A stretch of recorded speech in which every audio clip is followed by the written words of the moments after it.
নিজের গাছের কাঁচা কলা দিয়ে শিং মাছ রান্না করলে কেমন হবে বলেন তো। আজকে আমি নিজেদের গাছের কাঁচা কলা দিয়ে শিং মাছ রান্না করব, আর এটা আমার কাছে ভীষণ ভালো লাগে। তো হ্যালো এভরিওয়ান, আসসালামু আলাইকুম। যেখান থেকে আমার ভিডিওটি দেখছেন আশা করি আপনারা অনেক ভালো আছেন। আলহামদুলিল্লাহ, আল্লাহর রহমতে আমি বেশ ভালো আছি। তো এইখানে দেখতে পাচ্ছেন কলাটা কিন্তু অনেক বড় সাইজের ছিল, আর একদম নিজের গাছের ফ্রেশ কাঁচা কলা। আর কাঁচা কলা দিয়ে কী করা যায় চিন্তা করলাম, তো ঘরে দেখলাম যে শিং মাছ আছে, তো শিং মাছগুলোকে সুন্দর করে পরিষ্কার করে কেটে নিলাম। আর এদিকে কিন্তু কলাটাকেও খুব সুন্দর করে কেটে নিয়েছি, আর কলাটা কিন্তু অনেক বড় সড়ো ছিল। আর এইভাবে কাঁচা কলা দিয়ে শিং মাছ খেতে আমার কাছে ভীষণ ভালো লাগে, মানে একটু ঝোল ঝোল করে রান্না করি আর কি।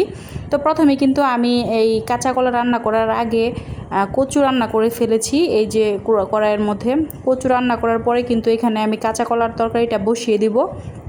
তো এখানে কিন্তু আমি পেঁয়াজ, রসুন আর কাঁচামরিচ হালকা করে ভেজে তারপর এখানে অল্প একটু আদা জিরার পেস্ট দিয়ে এখানে হলুদের গুঁড়া, মরিচের গুঁড়া, ধনিয়ার গুঁড়া, লবণ সব কিছু দিয়ে খুব ভালোভাবে মশলাটাকে কষিয়ে নেব।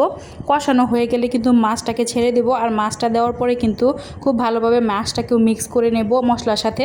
তারপরে কিন্তু ঢাকনা দিয়ে 10-15 মিনিট এটাকে খুব ভালোভাবে কষিয়ে নেব। কষানো হয়ে গেলে কিন্তু আমি এখানে কাঁচা কলাগুলো দিয়ে দিব। আমার কাছে কাঁচা কলা দিয়ে শিং মাছ খেতে খুবই ভালো লাগে, তো অনেকেই এটা আসলে পছন্দ করে। আমার কাছে কিন্তু ভীষণ ভালো লাগে, একদম সুন্দর করে একটু ঝোল ঝোল করে রান্না করলে এটা খেতে ভীষণ মজাদার হয়।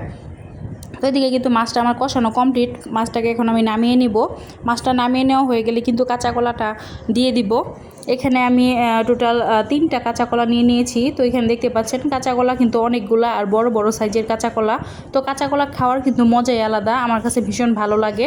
কাঁচা কলার ভর্তা, ভাজি সব কিছুই কিন্তু আমি রান্না করতে পছন্দ করি। তবে আমার কাছে শিং মাছ দিয়ে রান্না করলে একটু বেশি ভালো লাগে খেতে, সেই জন্য কিন্তু শিং মাছটা দিয়ে রান্না করি। তো এখানে কিন্তু কাঁচা কলাটা খুব ভালোভাবে কষানো কমপ্লিট হয়ে যাচ্ছে। কাঁচা কলা কষানোর পরে কিন্তু এখানে আমি পরিমাণ মতো ঝোল দিয়ে দিব, আর ঝোল দেওয়া হয়ে গেলে কিন্তু আমি ঢাকনা দিয়ে ঢেকে দেবো। 10-15 মিনিট রান্না করব। তারপরে কিন্তু যখন এটা বলক চলে আসবে তখন কিন্তু উপর থেকে মাছগুলোকে দিয়ে দিব। আর মাছটা দেওয়া হয়ে গেলে কিন্তু 5 মিনিটের মধ্যেই কিন্তু আমার তরকারিটা রান্না রেডি হয়ে যাবে। আর এইভাবে রান্না করলে কিন্তু ভীষণ মজাদার হয়। তো এই যে এখন কিন্তু মাছটাকে দিয়ে দিলাম উপর থেকে। মাছটা দেওয়া হয়ে গেলে কিন্তু এখন আমি আর 5 মিনিট রান্না করলে রান্নাটা কমপ্লিট। তো আজকের রেসিপিটি আপনাদের কাছে কেমন লাগলো অবশ্যই কমেন্ট করে জানাবেন। আর আপনারাও কিন্তু এভাবে কাঁচা কলা দিয়ে শিং মাছ ট্রাই করতে পারেন, আশা করি অনেক ভালো লাগবে। তো সবাই ভালো থাকবে, সুস্থ থাকবেন। আল্লাহ হাফেজ।